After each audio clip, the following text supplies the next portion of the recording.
بسم اللہ الرحمن الرحیم صلو علی الحبیب صلی اللہ تعالی علیہ وسلم۔ معزز طلباء اکرام، تنازع فعلان کی بحث چل رہی ہے جس میں ہم نے بصریوں کے مذہب کو پڑھ لیا تفصیل کے ساتھ۔ اب یہاں سے مصنف علیہ رحمہ کوفیوں کے مذہب کو بیان کر رہے ہیں وَأَمَّا إِنْ أَعْمَلْتَ الْفِعْلَ الْأَوَّلَ عَلَى مَذْهَبِ الْكُوفِيِّينَ، رہا اگر آپ فعل اول کو عمل دلاؤ علی مذہب الکوفیین، کوفیوں کے مذہب پر، کیونکہ کوفی حضرات فعل اول کو عمل دلانا پسند کرتے ہیں اور فعل ثانی میں ضمیر لانا پسند کرتے ہیں، اسی کو بیان کر رہے ہیں۔ فانظر، تو آپ غور کرو، ان کان الفعل الثانی یقتضی الفاعل، اگر فعل ثانی فاعل کو چاہے گا، ازمرت الفاعل فی الفعل الثانی، تو آپ فاعل کی ضمیر لے کر آئیں گے فعل ثانی میں، اس میں ظاہر میں عمل دلائیں گے فعل اول کو اور ضمیر میں عمل دلائیں گے فعل ثانی کو، اسی کو بیان کر رہے ہیں۔ کیا؟ فانظر ان کان الفعل الثانی، غور کرو اگر فعل ثانی یقتضی الفاعل، فاعل کو چاہ رہا ہے، فاعل کا تقاضا کر رہا ہے، ازمرت الفاعل فی الفعل الثانی، تو آپ فاعل کی ضمیر لے کر آؤ گے فعل ثانی میں۔ کما تقول فی المتوافقین، جیسے کہ آپ کہو متوافقین میں۔ متوافقین کا مطلب بتا دیا تھا کہ دونوں فعل تقاضے میں متفق ہوں۔ مثال دے رہے ہیں، ضربنی واکرمنی زید، ضربنی واکرمانی الزیدان، ضربنی واکرمونی الزیدون۔ تو اب یہاں پر زید، الزیدان، الزیدون، یہ جو معمول ہے یہ فعل اول کا ہے، یعنی ضربنی کا ہے، اور فعل ثانی اکرمنی، اکرمانی اور اکرمونی، اس میں جو فاعل ہے وہ ضمیر ہے۔ واحد کے لیے واحد کی ضمیر لے کر آئے، اور تثنیہ کے لیے تثنیہ کی ضمیر لے کر آئے، اور جمع کے لیے جمع کی ضمیر لے کر آئے، اس لیے کہا اکرمانی اور اکرمونی۔ اب یہاں پر ایک اعتراض کر سکتے ہیں، وہ یہ کہ صاحب فاعل کی ضمیر لانے میں فعل ثانی میں اسمار قبل الذکر لازم آ رہا ہے، اسمار قبل الذکر لازم آ رہا ہے، کیونکہ اگر فاعل کو ذکر کریں گے، فعل ثانی کے فاعل کو ذکر کریں گے تو تکرار فعل لازم آئے گا، اور یہ بھی کیا ہے، جائز نہیں ہے۔ اور اگر فاعل کو حذف کریں گے، ضمیر کی شکل میں فاعل نہ لے کر آئیں، فاعل کو حذف ہی مان لیں، تو اس صورت میں فاعل جو کہ عمدہ ہوتا ہے اس کا حذف کرنا لازم آئے گا، اور یہ بھی کیا ہے، درست نہیں ہے، یہ بھی جائز نہیں ہے۔ تو جب فاعل کو حذف کرنا بھی جائز نہیں اور فاعل کو لانا بھی جائز نہیں، تو ضمیر لانا جائز ہو گیا، ضمیر لانا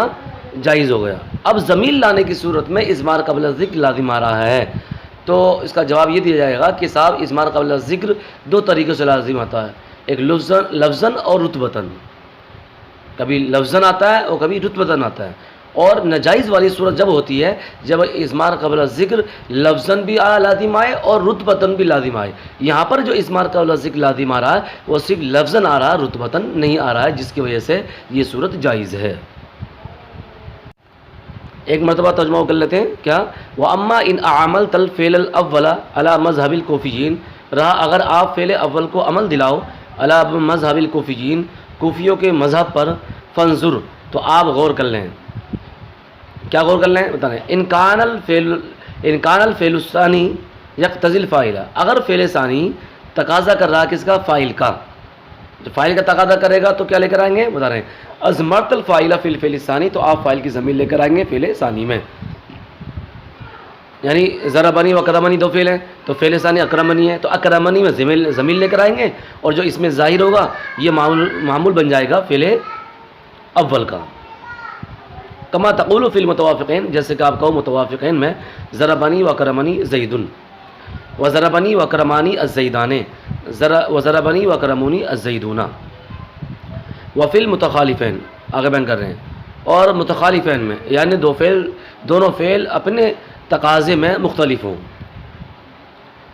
ایک چاہے کہ میرا معمول ہے اور مفعول کی صورت میں ہے، دوسرا کہے نہیں یہ میرا معمول ہے لیکن فاعل کی شکل میں ہے، بیان کر رہے ہیں۔ ضربت اکرمنی زیدن،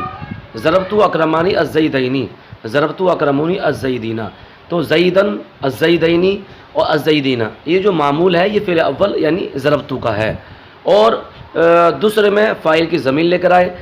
اکرمنی میں ہوا ضمیر ہے، اکرمانی میں الف تثنیہ اس کا فاعل ہے، اور اکرمونی میں واو جمع اس کا فاعل ہے۔ وَإِنْ كَانَ الْفِعْلُ الثَّانِي يَقْتَضِي الْمَفْعُولَ وَلَمْ يَكُنِ الْفِعْلَانِ مِنْ أَفْعَالِ الْقُلُوبِ، آگے بیان کر رہے ہیں، اور اگر فعل ثانی مفعول کا تقاضا کرے گا، اب یہ دو حال سے خالی نہیں، یعنی اگر فعل ثانی مفعول کا تقاضا کرے تو یہاں پر ایک بات سمجھ لیجئے کہ اگر فعل ثانی مفعول کا تقاضا کر رہا تو دو حال سے خالی نہیں، یا تو وہ فعل افعال قلوب سے ہوگا یا افعال قلوب سے نہیں ہوگا۔ افعال قلوب سے نہیں ہوگا اس کو یہاں پر بیان کر رہے ہیں وَإِنْ كَانَ الْفِعْلُ الثَّانِي، اگر فعل ثانی يَقْتَضِي الْمَفْعُولَ مفعول کا تقاضا کرے، وَلَمْ يَكُنِ الْفِعْلَانِ مِنْ أَفْعَالِ الْقُلُوبِ اور دونوں فعل افعال قلوب سے نہ ہو، جاز فیہ الوجہان تو اس میں دو وجہ جائز ہیں۔ اب کیا کیا ہے وہ نیچے بیان کر رہے ہیں حذف المفعول والازمار، یعنی ایک ہے مفعول کا حذف کرنا اور دوسرا ہے والازمار یعنی ضمیر لانا۔ تو یہاں پر یہ ہے کہ مفعول کا حذف کرنا بھی جائز ہے کیونکہ مفعول کیا ہے فضلہ ہوتا ہے، فضلہ کا حذف کرنا جائز ہوتا ہے، والازمار اور ضمیر لانا بھی کیا ہے جائز ہے۔ اب آگے بیان کر رہے ہیں کہ مفعول کا حذف کرنا اور ضمیر لانا یہ دو وجہ جائز ہوئیں، لیکن ان دونوں میں مختار کیا ہے بیان کر رہے ہیں، والثانی هو المختار، اور دوسرا کیا ہے مختار ہے، دوسرا یہی مختار ہے، یعنی ضمیر لانا یہ مختار ہے۔ اور کیوں مختار ہے آگے اس کی علت بیان کر رہے ہیں، لیکون الملفوظ مطابقا للمراد، لیکون الملفوظ مطابقا للمراد، تاکہ ملفوظ مراد کے مطابق ہو جائے، یعنی ضمیر لانے سے ملفوظ مراد کے مطابق ہو جائے، اس اعتبار سے ضمیر لانا زیادہ مناسب ہے۔ اب یہاں پر ان کی مثالیں بیان کر رہے ہیں، حذف والی صورت کی مثالیں بیان کریں گے متوافقین اور متخالفین کی شکل میں، اور ضمیر لانے والی صورت بھی بیان کریں گے متوافقین اور متخالفین کی صورت میں بیان کر رہے ہیں۔ اما الحذف، رہا حذف، فکما تقول فی المتوافقین، تو یہ ایسے ہی جیسے کہ آپ کہو متوافقین میں، ضربت اکرمت زیدن، ضربت اکرمت الزیدینی، ضربت اکرمت الزیدینا، تو اب زیدن الزیدینی اور الزیدینا یہ جو معمول ہیں یہ فعل اول ضربت کا ہیں، ضربت کے ہیں، اور اکرمت کا جو معمول تھا اس کو حذف کر دیا۔ یہ تو متوافقین میں مثالیں تھیں۔ اب متخالفین میں بیان کر رہے ہیں، وفی المتخالفین، اور متخالفین میں ضربنی و اکرمت زیدن، ضربنی و اکرمت الزیدان، ضربنی و اکرمت الزیدونا، تو اب زیدن الزیدان اور زیدونا یہ معمول ہیں پہلے فعل یعنی ضربنی کے، اور اکرمت کا جو معمول ہے وہ حذف ہے۔ واما الازمار، رہا ضمیر لانے والی صورتیں،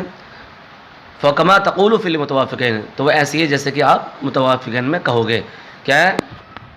ضربت اکرمتہ زیدن، ضربت اکرمتہما الزیدینی،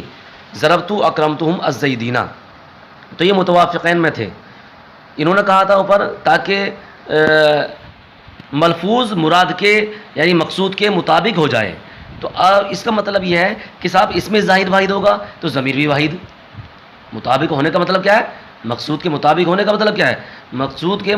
مطابق ہونے کا مطلب یہ ہے کہ صاحب اس میں ظاہر واحد ہوگا تو ضمیر بھی واحد، اور اس میں ظاہر تثنیہ ہوگا تو ضمیر بھی کیا ہے تثنیہ، اور اس میں ظاہر جمع ہوگا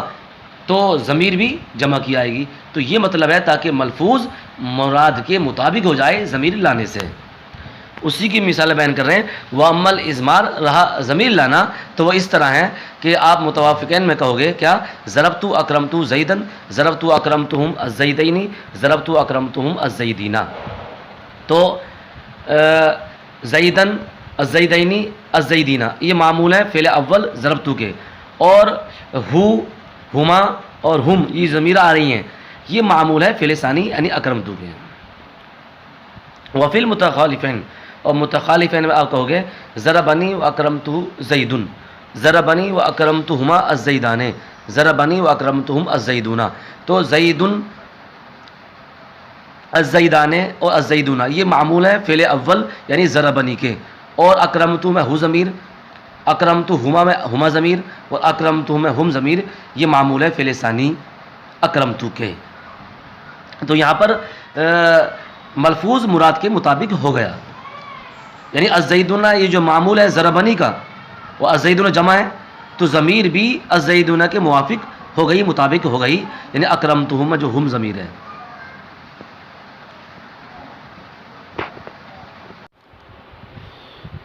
یہ تو ہوئی کہ فعل ثانی مفعول کا تقاضا کرے اور وہ افعال قلوب سے نہ ہو، تو اس میں دو صورتیں جائز تھیں، اور وہ یہ کہ مفعول کا حذف کرنا بھی جائز ہے اور ضمیر لانا بھی جائز ہے، لیکن ضمیر لانا زیادہ پسند ہے، زیادہ مختار ہے۔ اب یہاں سے یہ بتانا چاہ رہے ہیں کہ جب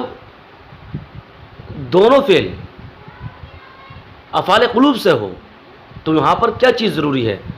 ایک مرتبہ کوفیوں کا مذہب اور سمجھ لیجیے، یہاں تک جو پڑھا ہے ہم نے پچھلا، وہ یہ کہ صاحب کوفی حضرات فعل اول کو عمل دلانا پسند کرتے ہیں۔ جب فعل اول کو عمل دلانا پسند کرتے ہیں، فعل اول کو عمل دلاتے ہیں، تو فعل ثانی میں غور و فکر کریں گے کہ فعل ثانی فاعل کو چاہ رہا ہے یا مفعول کو چاہ رہا ہے۔ فاعل کو چاہ رہا ہے تو اب فاعل کی ضمیر لے کر آئیں گے فعل ثانی میں، اور اگر فعل ثانی مفعول کو چاہ رہا ہے تو اب یہ دو حال سے خالی نہیں تھا کہ یا تو وہ فعل ثانی افعال قلوب سے ہوگا یا افعال قلوب سے نہیں ہوگا۔ اگر افعال قلوب سے نہیں ہے، وہ فعل افعال قلوب سے نہیں ہے، تو اس میں دو صورتیں تھیں، مفعول کو حذف کرنے میں اور ضمیر لانے میں۔ دو صورتیں کیا ہے؟ ایک یہ ہے حذف المفعول، یعنی مفعول کو حذف کرنا بھی جائز ہے، اول اضمار اور ضمیر لانا بھی جائز ہے، جس کو ہم نے ابھی پڑھ لیا۔ اب آگے یہاں سے بتانا چاہ رہے ہیں کہ اگر مفعول کو چاہ رہا ہے اور دونوں فعل جو تنازع کر رہے ہیں یہ افعال قلوب سے ہوں تو کیا چیز ضروری ہے، اس کو یہاں سے بیان کر رہے ہیں مصنف علیہ رحمہ، سماعت فرمائیے۔ وَأَمَّا إِذَا كَانَ الْفِعْلَانِ مِنْ أَفْعَالِ الْقُلُوبِ، رہا جب کہ دونوں فعل افعال قلوب سے ہوں، فَلَا بُدَّ مِنْ إِظْهَارِ الْمَفْعُولِ، تو مفعول کو ظاہر کرنا ضروری ہے، مفعول کو ذکر کرنا ضروری ہے۔ کما تقول، جیسے کہ آپ کہو گے حسبنی و حسبتہما منطلقاً منطلقین الزیدان منطلقاً، یہ مثال ہے، یعنی حسبنی و حسبتہما، حسبنی بھی اور حسبتہما یہ بھی دونوں فعل افعال قلوب سے ہیں، اور افعال قلوب کا قاعدہ یہ ہے کہ یہ دو مفعولوں کو چاہتا ہے، دو مفعولوں کو چاہتا ہے، ایک مفعول پر اقتصار جائز نہیں ہوتا ہے۔ یہی وجہ ہے کہ مفعول کا ذکر کرنا واجب ہوتا ہے ان صورتوں میں۔ تو حسبنی و حسبتہما منطلقاً منطلقین الزیدان منطلقاً، یہ مثال ہے۔ اب حسبنی فعل اول ہے، اب اس کے دو مفعول کون ہیں؟ ایک حسبنی میں نون وقایا یا متکلم مفعول بھی اول ہے، اور منطلقاً یہ مفعول بھی ثانی ہے، اور الزیدان یہ حسبنی کا فاعل ہے، اور حسبتہما جو فعل ثانی ہیں، حسبتہما منطلقین، تو حسبتہما میں ہما ضمیر یہ مفعول بھی اول ہے اور منطلقین مفعول بھی ثانی ہے۔ تو یہاں پر فعل اول کو عمل دلانا ہے اور فعل ثانی میں ضمیر لانی ہے۔ اب اسے دیکھتے ہیں، بیان کر رہے ہیں۔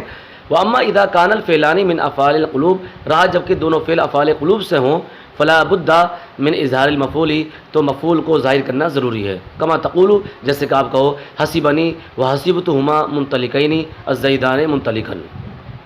وذالک، اور وہ اس طرح کہ لأن حسبنی و حسبتہما تنازعا فی منطلقاً، وہ یہ ہے کیونکہ حسبنی و حسبتہما یہ دونوں فعل تنازع کر رہے ہیں کس میں؟ منطلقاً میں۔ وَأَعْمَلْتَ الْأَوَّلَ، اور آپ نے اول کو عمل دلایا، اور وہ اول کیا ہے؟ وہ حسبنی، اور وہ حسبنی ہے۔ اسی کتاب میں پورا خلاصہ بیان کر دیا ہے، زیادہ وضاحت کرنے کی ضرورت نہیں ہے، آپ ترجمہ سن لیجئے۔ بیان کر رہے ہیں وَأَظْهَرْتَ الْمَفْعُولَ فِي الثَّانِي، اور آپ نے مفعول کو ظاہر کر دیا فی الثانی، فعل ثانی میں۔ فَإِنْ حَذَفْتَ مُنطَلِقَيْنِ، پس اگر آپ منطلقین کو حذف کرو گے، یعنی جو فعل ثانی کے ساتھ منطلقین تسنیہ آیا ہے منطلقین، اس کو حذف کریں گے،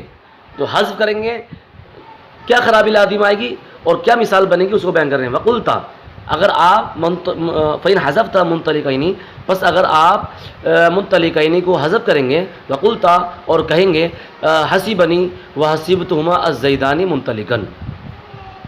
تو یہاں کیا خرابی لازم آئے گی بتا رہے ہیں، یلزم الاقتصار علی احد المفعولین من افعال القلوب وهو غیر جائز، تو دو مفعولوں میں سے ایک پر اقتصار کرنا لازم آئے گا افعال قلوب میں، وهو غیر جائز، اور یہ جائز نہیں ہے، یعنی منطلقین کو حذف کرنا جائز نہیں ہے۔ وَإِنْ أَزْمَرْتَ بتا رہے ہیں کہ حذف کر دیں منطلقین کو، ضمیر لے آئیں، تو اب اس صورت میں کیا خرابی لازم آئے گی اس کو بھی بیان کر رہے ہیں۔ وَإِنْ أَزْمَرْتَ، اور اگر آپ ضمیر لے کر آئیں، فَلَا يَخْلُو مِنْ أَن تُزْمِرَ مُفْرَدًا، تو یہ یہاں پر ہی سمجھ لیجئے، تو یہ دو حال سے خالی نہیں، یا تو آپ مفرد کی ضمیر لے کر آئیں گے یا آپ تثنیہ کی ضمیر لے کر آئیں گے، آپ مفرد کی ضمیر لے کر آئیں گے یا تثنیہ کی ضمیر لے کر آئیں گے، اور مفرد کی ضمیر لانا بھی باطل ہے اور مثنی یعنی تثنیہ کی ضمیر لانا بھی کیا ہوگا، باطل ہوگا، اس کو بیان کر رہے ہیں، اسی کو بیان کر رہے ہیں۔ وَإِنْ أَزْمَرْتَ، اور اگر آپ ضمیر لے کر آؤ، فَلَا يَخْلُو، تو یہ خالی نہیں ہے، مِنْ أَن تُزْمِرَ مُفْرَدًا، اس بات سے کہ آپ مفرد کی ضمیر لے کر آؤ، یعنی خالی نہیں ہے کہ آپ مفرد کی ضمیر لے کر آؤ، یعنی ضرور آپ مفرد کی ضمیر لے کر آؤ گے، اگر ضمیر لے کر آؤ گے، وَتَقُولُوا، جب مفرد کی ضمیر لے کر آؤ گے، وَتَقُولُوا، آپ کہو گے حَسِبَنِي وَحَسِبْتُهُمَا إِيَّاهُ الزَّيْدَانِ مُنطَلِقًا،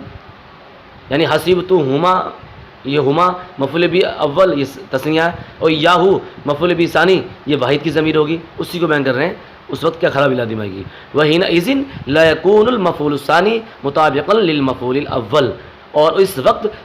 مفعول ثانی یہ مفعول اول کے مطابق نہیں ہوگا، وَهُوَ ہما فی قولی کا حسبتہما، اور وہ ہما ہے آپ کے قول حسبتہما میں، یعنی حسبتہما منطلقین تھا، آپ منطلقین کو حذف کر کے ایاہو لے آئیں اور کہیں حسبتہما ایاہو، تو اب حسبتہما میں ہما جو ضمیر ہے یہ مفعول بھی اول ہے اور یاہو مفعول بھی ثانی ہے، تو مفعول بھی ثانی یہ مفعول اول کے مطابق نہیں ہوگا، کیونکہ مفعول اول یہ تثنیہ ہے اور مفعول ثانی یہ واحد ہے، اسی کو بیان کر رہے ہیں، وَحِينَئِذٍ لَا يَكُونُ الْمَفْعُولُ الثَّانِي مُطَابِقًا لِلْمَفْعُولِ الْأَوَّلِ، اور اس وقت مفعول ثانی یہ مفعول اول کے مطابق نہیں ہوگا، وَهُوَ ہما فی قولی کا حسبتہما، اور وہ ہما ہے آپ کے قول حسبتہما میں، وَلَا يَجُوزُ ذَلِكَ، اور یہ بھی کیا ہے جائز نہیں ہے، او ان تُزْمِرَ مُثَنَّى، یا آپ مثنیٰ کی ضمیر لے کر آؤ گے، آپ تثنیہ کی ضمیر لے کر آؤ گے، اور تثنیہ کی ضمیر لے کر آؤ گے تو کیا کہو گے، وَتَقُولُوا، اور آپ کہو گے حَسِبَنِي وَحَسِبْتُهُمَا إِيَّاهُمَا الزَّيْدَانِ مُنطَلِقًا، اب مفعول بھی ثانی یہ مفعول اول کے مطابق تو ہو گیا، لیکن جس میں تنازع ہے منطلقاً، تو ایاہما جو ضمیر ہے یہ منطلقین کے مطابق نہیں ہو پائے گا، یعنی راجے اور مرجے میں مطابقت نہیں ہو پائے گی، ایک تثنیہ اور ایک مفرد ہونا لازم آئے گا، اور یہ بھی کیا ہے جائز نہیں ہے، اسی کو بیان کر رہے ہیں، وَحِينَئِذٍ يَلْزَمُ عَوْدُ الضَّمِيرِ الْمُثَنَّى إِلَى اللَّفْظِ الْمُفْرَدِ، اور اس وقت ضمیر مثنیٰ کا لوٹنا لازم آئے گا إِلَى اللَّفْظِ الْمُفْرَدِ، لفظ مفرد کی طرف، اور وہ لفظ مفرد کیا ہے وہ بیان کر رہے ہیں، وہ منطلقاً، اور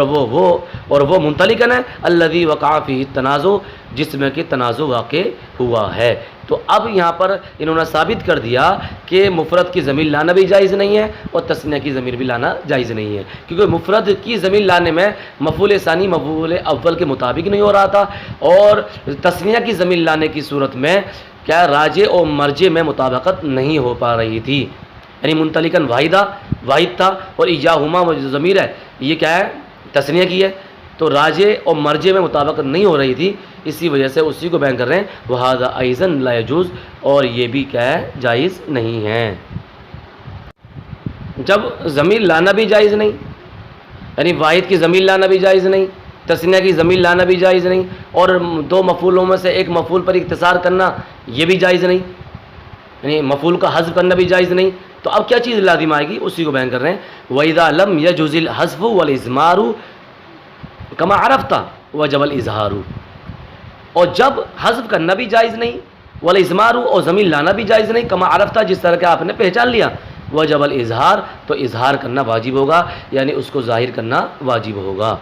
صاحب یہ تو ہوئی تنازع فی الآن کی بحث، جس میں کوفیوں اور بصریوں کے مذہب کو تفصیل کے ساتھ بیان کر دیا۔ واللہ اعلم بالصواب، صدق اللہ العظیم۔